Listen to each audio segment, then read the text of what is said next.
It is all yours. Too scary. Get my cable plugged in. Yep, I just had to share my screen. Oh.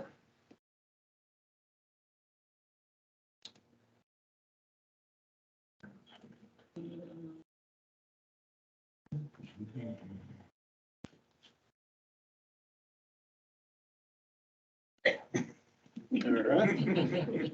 Well, we had it working just a little while ago. It took a sec. There you go. All right. Well, thank you all for coming today. Again, my name's Steve McMurray. I'm the research coordinator. I'm going to present what I'm calling a year in review. I've been here just a little bit over a year now. And basically, I'm going to try to cover as many of the updates that have occurred since I started. This was really fun to put together, but it was also very challenging just because of sheer breadth of the accomplishments that we've had in the previous year. I want to thank all the sector leads for helping me put this together. Also want to apologize to them in advance if I have missed anything or don't cover anything appropriately. But with that, we'll get started. So many of you guys know, we're both a state nature preserve and part of the National Estuarine Research Reserve System. We're one of 30 reserves across the country, one of 2 in the Great Lakes region. We're, as part of the reserve system, we're a federal-state partnership. Our federal partner is NOAA, or the National Oceanic Atmospheric Administration. Our state partner is the Ohio Department of Natural Resources, and we fall under the Office of Coastal Management. Our work largely falls into 4 different sectors, which include research monitoring, stewardship, education, and training. So begin with the updates. First, Friends of the Old Woman Creek. They've put together a nice website.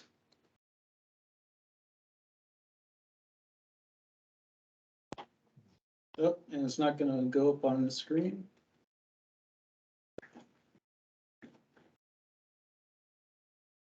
For you guys that are virtual, can you see the website? No, it's still your presentation.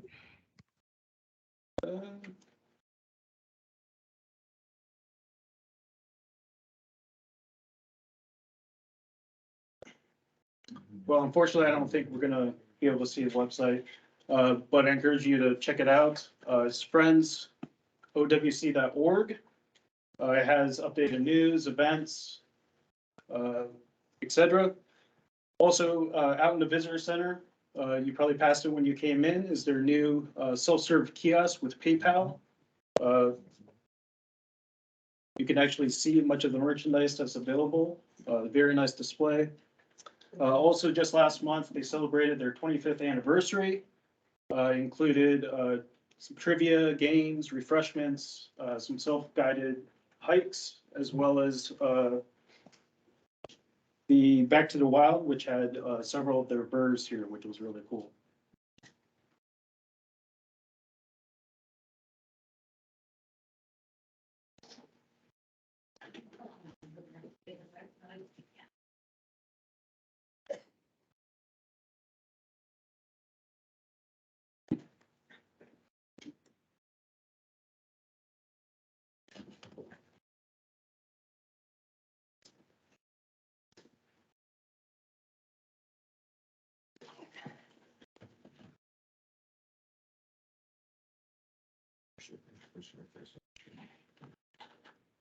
Doesn't have the Friends website. It's thinking Yeah. moving forward in that.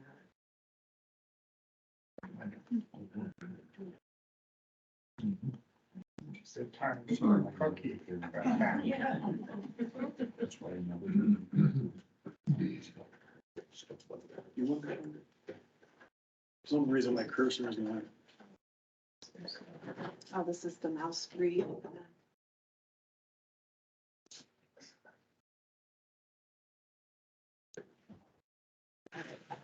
I got that. Oh, okay. First. Sweet. All right, sorry for that. Again, thanks for coming. This is our first, I think, in-person presentation in quite a bit, so bear with us as we work out the technology. We also have onboarded several new staff. So starting with Christina, she's our new stewardship technician. She started earlier this year, working in the stewardship sector. She brings a lot of expertise in aquatic terrestrial plant identification. That's really enriched our program. Janet Hanaway, she started full-time here as our office manager shortly after I began. And she really makes Old Woman Creek work. Everything from facilities upgrades to getting gas, water leaks fixed, getting the deer that was hit outside of the visitor center yesterday removed. Robin and Giovanna, they joined us as part of our education sector earlier this year as well. Giovanna, in her role as the communications assistant, works with many of our social media platforms and communications outreach. Robin takes care of the visitor center, for example, keeping care of the animals, etc. And then Dr. Jacob Chauncey Gaskill, he started just a month after I started. And he's really quickly become an expert in everything system-wide monitoring program related, as well as keeping the lab efficiently running. This summer, our staff effectively doubled, where we had the opportunity to host 5 summer interns. Included was Keanu on the left. He was our NOAA Hauling Scholar. He worked with our Coastal Training Program Coordinator, Emily, and he conducted some independent research looking at the vegetation that's used by muskrats to build their lodges in relation to water quality and water levels. Etienne, he joined us from Grove City College of Pennsylvania. He worked as a Friends of Old Woman Creek stewardship intern, and he put together a nice literature review and risk assessment for the potential invasion of grass carp in Old Woman Creek. David, he worked with me and Jacob in the research sector. He came to us from Heidelberg University. He was Ohio Department of Natural Resources intern, and he did some independent research looking at how well a new sensor could quantify nitrate concentrations in the estuary. Emma, she came to us from the University of Miami, Florida. She's a rising senior there. She worked as the education intern. Among some of her work was she put together a paddling map for the estuary. And she also used some of her GIS expertise to put together a frog bit map, and I'll show you that in a little bit. And then finally, Kara, she worked as an education intern as well.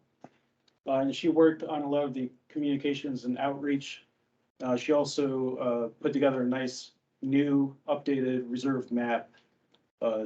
If you look out in the hallway, the map, I think, only includes 28 reserves, and we are now up to 30, so she updated that for us. We also hosted 4 graduate fellows. So Yvette, Carrie, and Nate were Old Woman Creek fellows. They served in that capacity for a year. I had the pleasure of working with them throughout the year to develop scientific communication products from their research. They also presented their work at the completion of the fellowship during one of our previous Science Friday seminars. Carrie research examines factors that might encourage individuals to adopt environmentally friendly behaviors. Yvette's conducting research and examining the relationship between dissolved organic carbon, nutrients, and methane emissions in the estuary.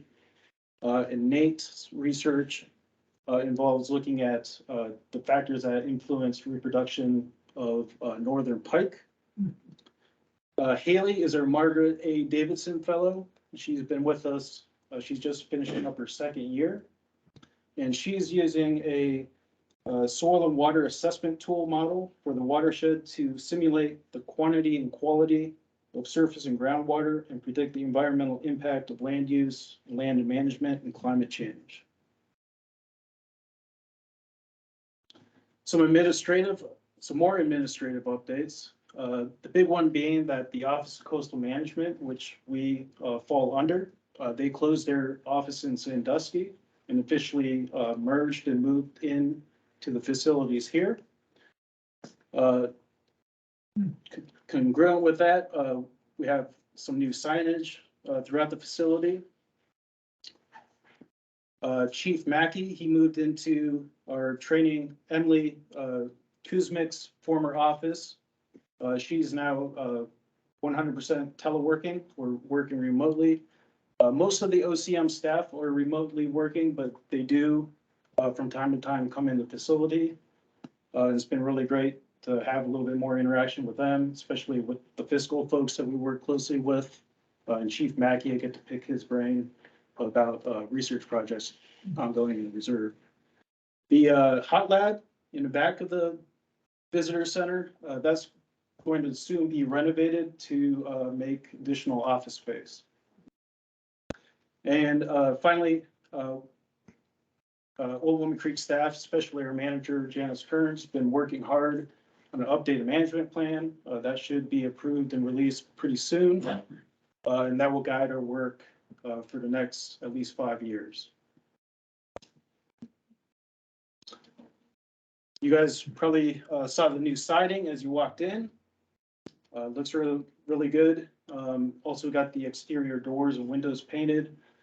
Across the street at the beach by the dorms, we installed a new permeable paver system. Some more infrastructure updates include there are 2 new bottle filling stations in the visitor center, which are great. We now have a 4-seater gator that the stewardship sector primarily uses. New greenhouse, which both stewardship and research sectors anticipate on using soon to propagate aquatic and terrestrial plants for restoration and research. And we added to our fleet of canoes several new kayaks, and our education coordinator, Jen, she's working on procuring an enclosed trailer that we can store those in and take them places. Moving on to updates for the coastal training program. Coastal training program partners with the Erie Conservation District on a number of different events, including the 5th annual Green Bike Tour in the city of Huron. Previous years that took place in the city of Sandusky. This year, Huron was the venue. They toured local green infrastructure sites ranging from bioretentions to pervious pavements to pollination habitat. The partnership with the Erie Conservation District also leads a clean water contract program, which is hosting 6th annual expo this February, and encourages site contractors to prevent soil erosion, control sediment, and prevent managed spills of hazardous materials entering our waterways. In the realm of ecological restoration, a big project that Emily coordinated earlier this year was our nature-based shoreline demonstration project. So if you go out to the beach, this is what it looks like now. This picture of Emily installing some of the core logs that held everything in place. This was a pilot project in association with KS Associates and GEI Consultants. They developed training materials, that are pictured here, that were vetted by OCM, Old Woman Creek partners. Again, the pilot training occurred in the spring. The idea is that further projects will occur every 2 years with recertification every 3 years.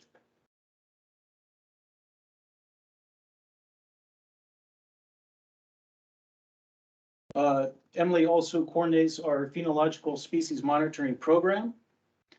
As part of this work, she's teamed up with a group of graduate students from the University of Michigan SEAS program. And they're both analyzing the data and making recommendations on better managing that data. Over the summer, I mentioned Keanu. He was our NOAA Hauling Scholar this year. He worked again on analyzing the data, looking at relationships between muskrat utilization of vegetation and water quality. She's also began setting up trail cams to look at relationships with wildlife biodiversity. And this is in partnership with several other reserves around the country. If you go along the trails, there are 3 of these. Unfortunately, I bring up this link for you. I encourage you to try to visit it. If you can't remember this, I don't expect you to. You can actually go out to one, take a picture. It has instructions for how to submit it, and then you'll receive a text message back with a link, and you can get a time lapse of all the pictures that have been taken to date.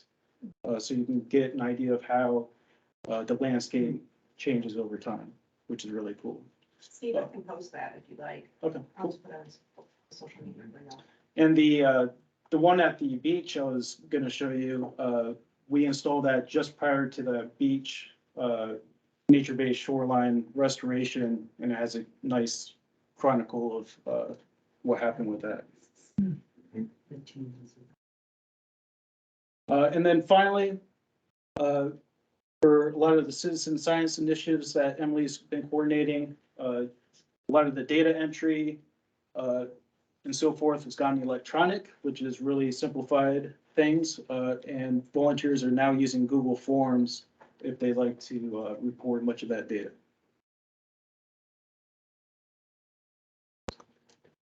And then finally, Emily's worked with the Lake Superior Coastal Training Program to develop a new training program called Building Blocks for Science Engagement. I actually attended a couple of these trainings earlier this year. They were really well done, but they included art of the charts, so presenting data in the form of charts, survey design, presentation skills, and economic guidance. And she also is listed as lead and partner on the NOAA Great Lakes Marine Debris Action Plan, working with regional partners to address issues of single-use plastics in the Great Lakes, especially working with local businesses to reduce the use of single-use plastics. Some of the upcoming training events. You guys already missed the yoga on the beach and a Huron bike tour, but the Clean Water Contract Expo is coming up in February. And the training that I mentioned, the building blocks for successful science application, the second round of that training is going to start in spring 2023. Moving on to education updates. Jen started the Little Feet Big Adventures program for kids aged 3 to 7 years old. My kids have attended a few of these and they've been really great. It gives them a chance to get out and explore nature around them. She also coordinated 2 teacher workshops this summer in person, plus a virtual session of environmental education certificate program. Those folks are pictured here. Things seem to be back to normal or pre-pandemic numbers. So the education staff, they're constantly busy around here. School groups are constantly coming in and out. About 500 students just in the fall of 2022. It's been great. I get to work with them every once in a while. Science Fridays are now offered in a hybrid format. So moving forward would be just as we're doing it today, with your choice of being in person or virtual. And then finally, and this is a really significant accomplishment for Jen, is she's acquired GLRI funding to cover the costs of transportation for schools to come to the reserve.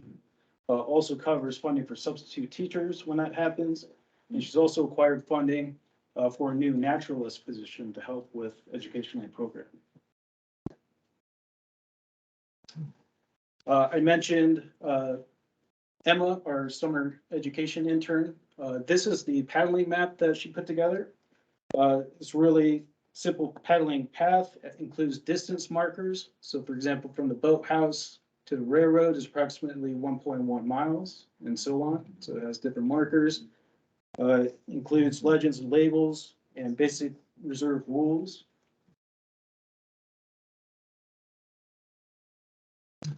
They've also put together a self-guided tour, which again, I would like to put up for you, but we'll try to share some of these links so you can access them. They should also be on our website. But it's meant to help visitors navigate the trails. If you go on the trails, you'll notice the different number of markers. Well, this guide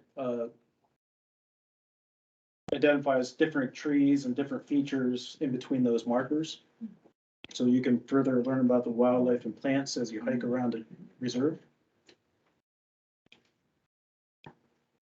Jen's been working hard on new signage for the trails and outside, and those should be coming soon. So within the next couple of months, hopefully. This is just one example of one of the signs that she's been developing. I mentioned Kara, another education intern this summer. This is the updated map that she put together. Very similar to the map that's currently in the education in the visitor center, but now updated to include all the new reserves. We've also installed new signage or displays throughout the visitor center.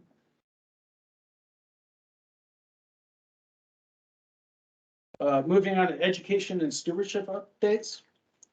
Jen and Sebastian have put together a program with the Erie County Board of Developmental Disabilities to increase access to the reserve.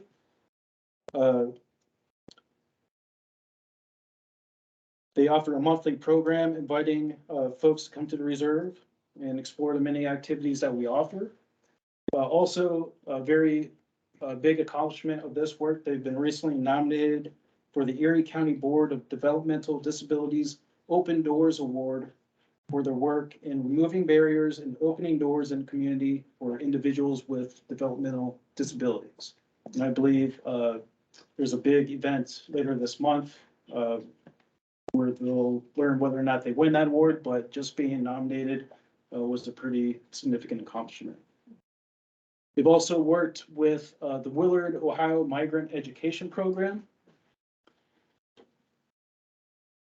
that engages students in hands-on monitoring and stewardship. So through this program, students and teachers receive handheld weather meters, rain gauges, and they're engaged in lessons on water and weather. And in the process, the students build their technical monitoring skills. They explore the reserve's habitats. Sebastian has also been, both Sebastian and Jen, instrumental in the establishment of a new weather station for the reserve at the Western Reserve local schools in Cullen, Ohio. So that's just at the southern portion of our watershed. It benefits us because we can get more accurate idea of the precipitation ongoing in the watershed, but also engages students in weather monitoring. The teachers are developing curricula for the students. It also provides other information for schools, such as the proximity of lightning strikes.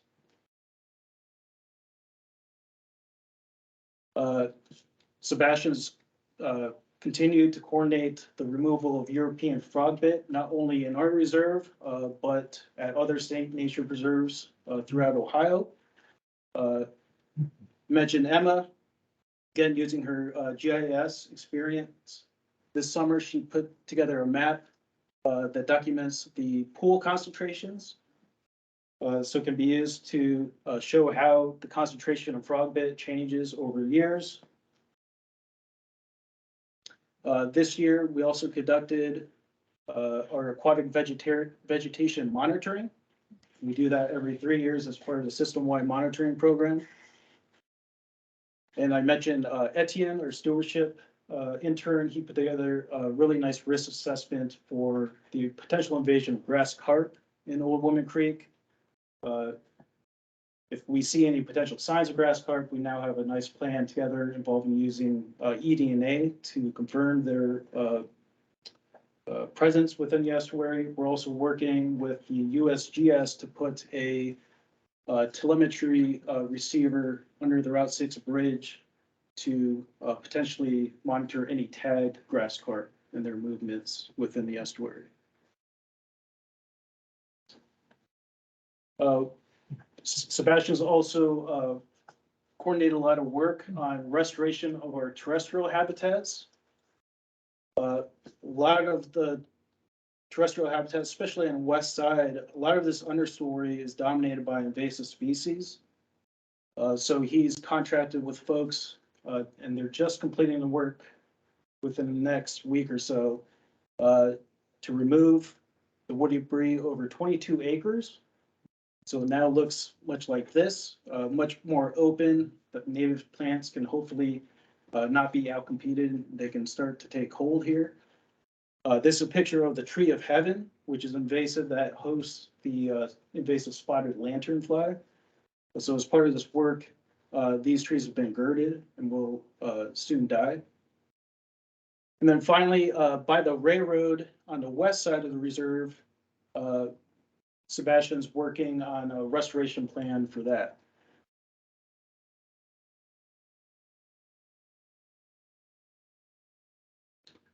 Some stewardship and monitoring updates. So we work with the Erie Conservation District on the Firelands Coastal Tributaries Monitoring Program.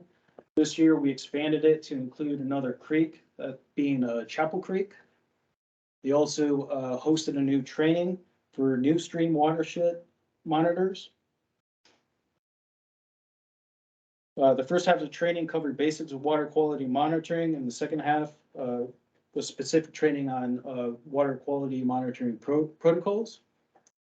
Both Sebastian, Jacob, and I have also been heavily engaged in the Lake Erie Volunteer Science Network. If you Google it, I'd like to bring it up for you here, but it's basically a group of different citizen science efforts across Lake Erie so that we can collect data in a more standardized way. And we've been working on this in partnership with the Cleveland Water Alliance.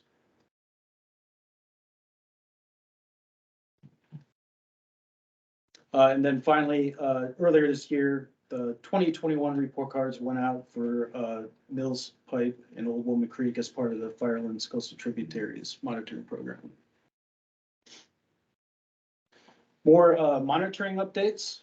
Really exciting one was that we deployed a new monitoring buoy offshore of Old Woman Creek in Lake Erie. It's about a half mile out. It sits in about 20 to 30 feet depth. If you click on this link, and we'll try to share that with you, you can get real time or near real time weather and water quality information, as well as wave height in period. We also have plans to install a new monitoring station at the constriction point under the railroad tracks. That will also include a acoustic Doppler profiler, which will get us flow velocities. And then finally, I'd like to bring that up for you too, but Google Seagull is a new data platform for the Great Lakes. It's CLOS, Great Lakes.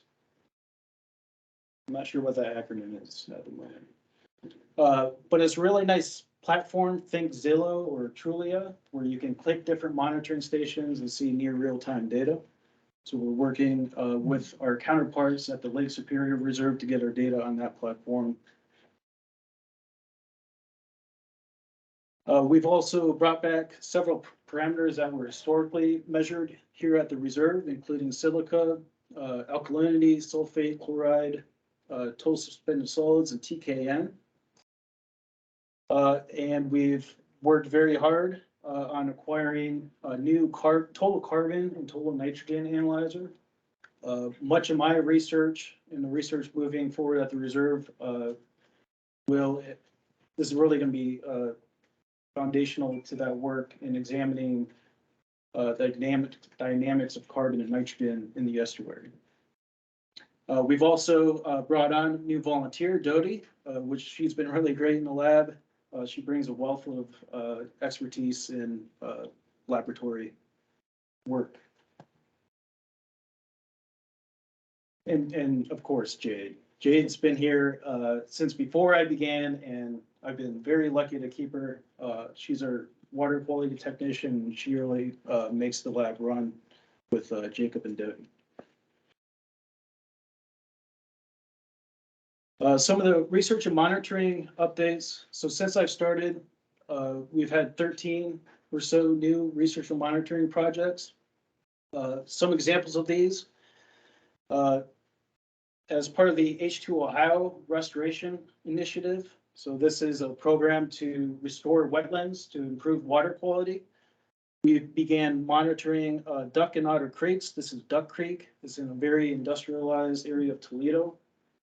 But we're going to monitor it both pre and post restoration, and to determine whether or not those restoration efforts are really doing what they're supposed to be doing and helping water quality. This is a picture of us at the site. We have to wear hard hats, long pants. He was lucky not to get booted. This is our volunteer Evan. He's been great help. But all we're doing here is sampling water. Another project, Cedar Point Causeway. So Cedar Point is over here. This is a causeway going out to Cedar Point. If you look to the left, there's these retention ponds. And the idea is that actually we're going to go out there this afternoon, but I anticipate dredging's already happened. They're dredging Sandusky Bay. We're using that dredge material as fill to restore this as a wetland. So we began monitoring pre and we'll monitor post restoration, not only water quality, but aquatic vegetation and biodiversity.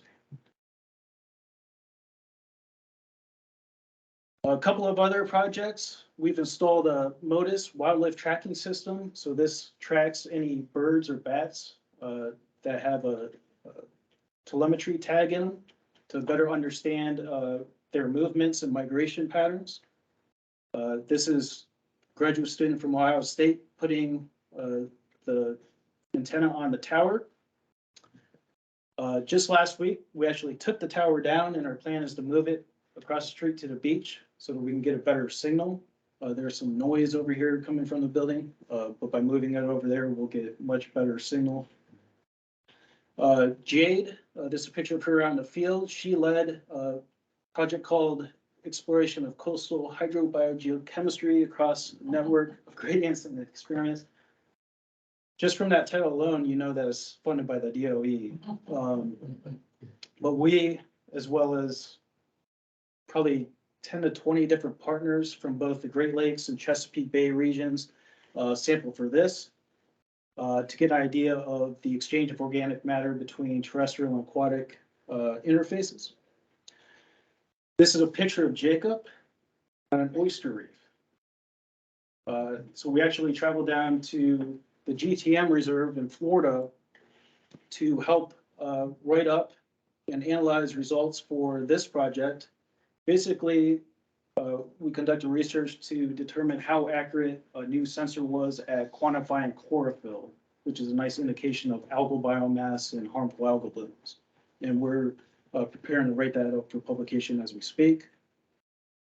And then finally, Christina, our stewardship technician, she's taken a lead on this project. We're working with 7 other reserves across the country looking at variation in organic matter decomposition rates. Hopefully getting some preliminary data that we intend to put into a proposal for future work. I just wanted to touch a little bit more in depth on 2 of the major projects that have started with our partners since I started here. One was COMPASS. This work is occurring both in the Great Lakes and the Chesapeake Bay regions. In the Great Lakes, Michael Wintraub is the lead. But includes a number of different partners. This picture is blocking it, but Pacific Northwest Lab, Argonne Lab, Heidelberg, University of Toledo, and some others that I'm missing. But this is a picture of some of the folks when they visited the reserve. And basically, they're trying to enhance predictive understanding of coastal systems, especially at the aquatic terrestrial interface. So current models look something like this. very simplistic, generalized view of the system. And their hope is to collect a lot more data so that we can get a much better understanding of the system.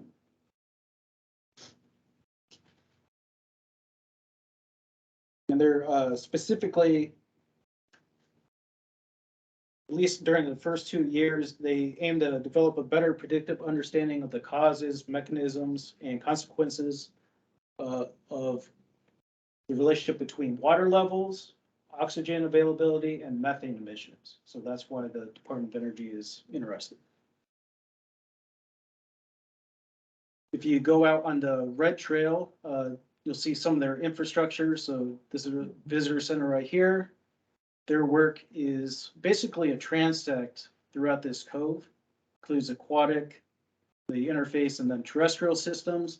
They have a number of different sampling devices out there, basically measuring anything that you can imagine, from sap flow to pore water chemistry to methane emissions from trees.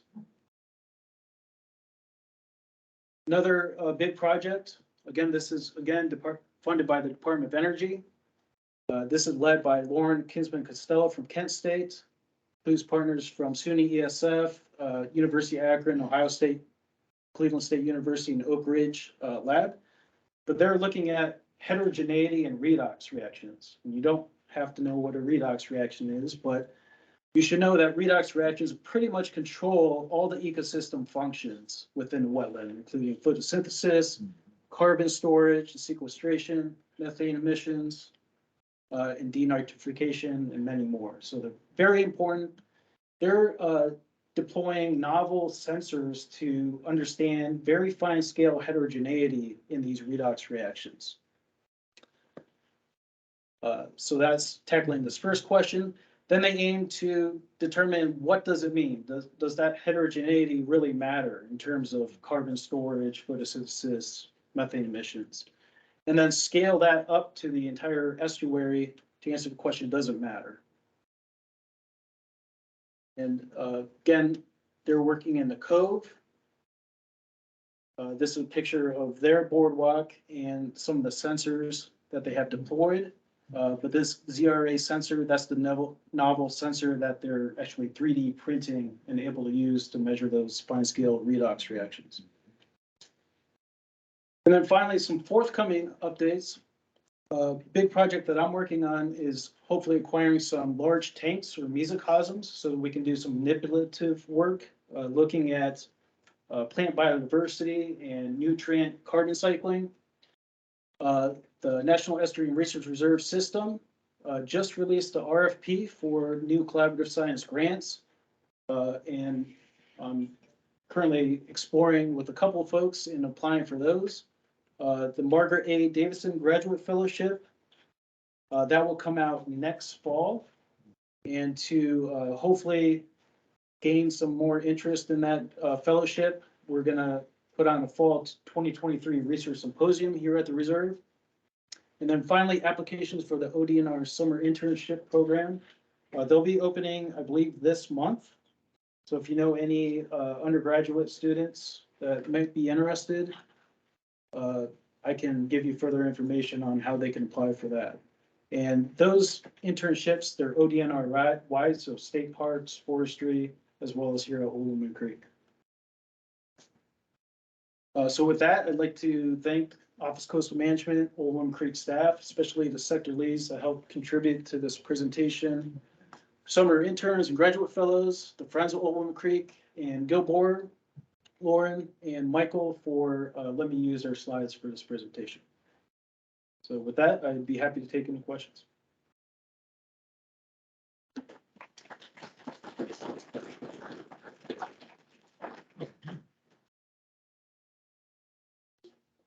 Yeah. Do you do any fish surveys anymore? You used to have the zappers and. Yeah, we were going to start this year, and our generator broke on the boat. But over the winter, that's priority to get that fixed. And yes, we're going to resurvey fish populations.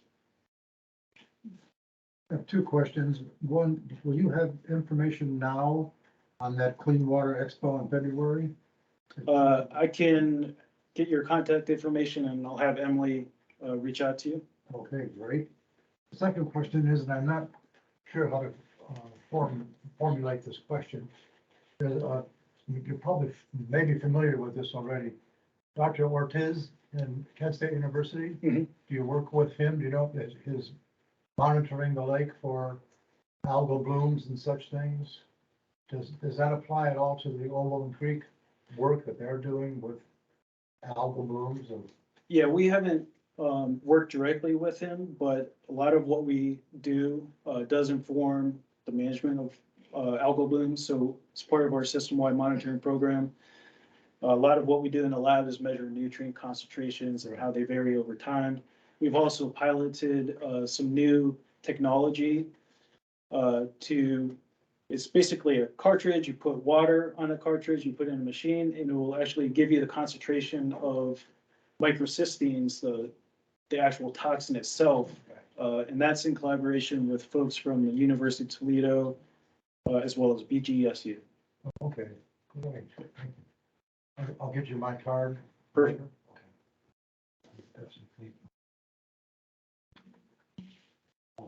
Yep. With the ODNR fellowship programs, is that just for graduate students or? It is for undergraduates, but I think graduate students are also able to apply. I think you have to be in good standing, which is a grade point average of C and above, like 2.5 and above. But I can give you the link for those internships, and it has all the eligibility That'd be requirements. great. Yeah. Thank you.